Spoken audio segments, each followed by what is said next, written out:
پہلے آسمان تک نہیں پہنچ سکا. سرکار نے فرمایا ہے کہ زمین سے اس آسمان کا فاصلہ، پہلے آسمان کا فاصلہ 500 سال کا. 500 سال لائٹ یس ہے، وہ خالی یس نہیں جو آپ سمجھ رہے ہیں. اس لیے کہ مصطفیٰ نور ہے اور زبان بھی نور ہے. جو فرمایا وہ لائٹ یس ہے، دنیا کچھ بھی سمجھے. تو میں عرض کر رہا تھا کہ استغفار ایک بڑی نعمت ہے. اللہ کے حبیب صلی اللہ علیہ وسلم ایسی تسبیح ہم کو سکھا گئے کہ اگر یہ تسبیح پڑھ لو گے تو آپ یاد بھی کر لیجیے. اس کو نہیں یاد ہے تو آپ کسی جانکار آسو والے اس کو لکھ لیجیے. اور پھر اگر ایسا نہیں، اگر پڑھنا آتا ہے تو کبھی آپ مجھے بھی لے لیجیے، ہم آپ کو لکھ کے بھی دے دیں گے، پڑھا بھی دیں گے. ہمارے یہاں بہت سارے حکمات کرام بیٹھے ہوئے ہیں. دوستو علم حاصل کرنا یہ ہر مومن کے اوپر فرض ہے، سکھانا فرض نہیں. سکھانا فرض نہیں ہے، سیکھنا فرض ہے. اگر سکھانا فرض ہوتا تو ہوتا یہ کہ مولانا شرف الدین صاحب آپ کے گھر پہ جاتے ہیں کھٹکا مارتے، بھائی پڑھ لے آپ ہوتے میں آج بھی پڑھوں گا کل پڑھوں گا. اسی طرح ہم پھرتے رہتے، پورے مولوی مولانا پھرتے رہتے آپ کے گھر ہمیں سکھانے کے لیے، اور ہم لوگ ان کو بھگاتے رہتے، کھلاتے رہتے. اللہ تعالیٰ نے فرمایا نہیں، اللہ کے رسول نے فرمایا ایسا نہیں کہ سیکھنا تمہارے اوپر فرض ہے. تم خود جاؤ مدرسے، تم خود جاؤ مولوی کے پاس، تم خود جاؤ عالم کے پاس اور جا کے وہاں سیکھو. اس میں دو باتیں ہیں. ایک تو یہ جو سکھانے والے کی عظمت کا اظہار ہے، اور سیکھنے والے کے لیے ہر قدم پر جو اس کے اندر طلب علم کا ذوق پیدا ہوا، اس ذوق کے بدلے اللہ تعالیٰ کی طرف سے نعمت، ثواب اور اجر عظیم ہے.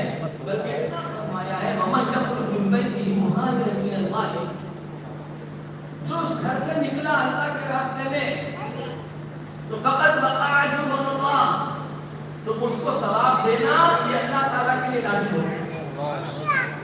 ہم اگر گھر سے نکلتے ہیں علم حاصل کرنے کے لیے تو اللہ تعالیٰ اس کے لیے بڑا اجر و ثواب رکھا ہے، چاہے چھوٹی سی بات ہی کیوں نہ ہو.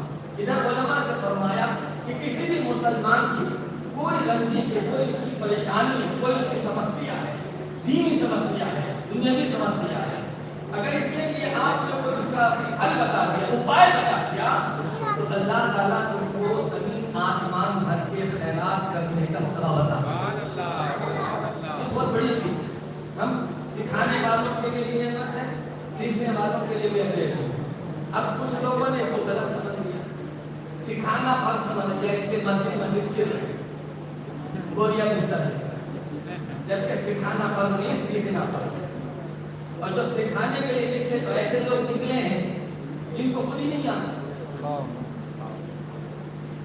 امیر صاحب ہے، اتنے غریب ہے کہ ان کو تو اپنی زبان سے کوئی تحیات صحیح پڑھ نہیں سکتا، سورہ فاتحہ صحیح نہیں پڑھ پاتے، مگر ایسے لوگ امیر بن گئے. جب ایسے جاہل امیر بن جائیں گے تو کیا سکھائیں؟